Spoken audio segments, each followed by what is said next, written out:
Madame la ministre du Logement, demain, à l'appel de plus de 200 élus d'Île-de-France, un rassemblement aura lieu devant votre ministère. Depuis le début du quinquennat, votre gouvernement et votre majorité fait fausse route sur le logement, fausse route sur les APL, fausse route en affaiblissant les organismes HLM et en rompant l'équilibre entre intervention publique et initiative privée. Et c'est fort d'un bilan aussi désolant que vous avez pris un décret interdisant aux villes qui comptent plus de 40% de logements HLM d'en construire.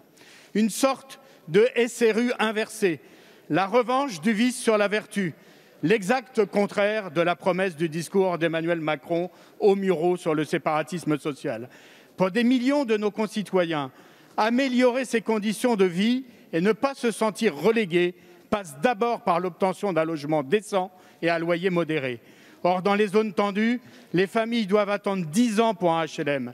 10 ans, c'est long, surtout pour une femme battue qui veut se mettre à l'abri, pour une famille mal logée ou encore pour un jeune qui veut s'autonomiser. Madame la ministre, vous semblez confondre cause et conséquence. Ce qui crée les ghettos, ce n'est pas le trop de logements HLM, c'est leur pénurie qui nourrit la flambée des prix de l'immobilier. Le logement HLM est celui du plus grand nombre. 70% des salariés y sont éligibles, ceux-là même qui ont de moins en moins les moyens de se soumettre au prix du marché.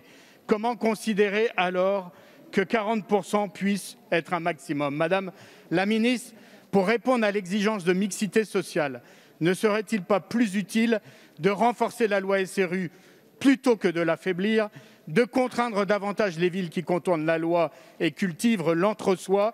Et ne serait-il pas plus efficace de relever les plafonds de ressources pour accéder au logement HLM et d'appliquer la loi de réquisition sur les logements vacants, notamment dans les beaux quartiers? Merci, monsieur le député.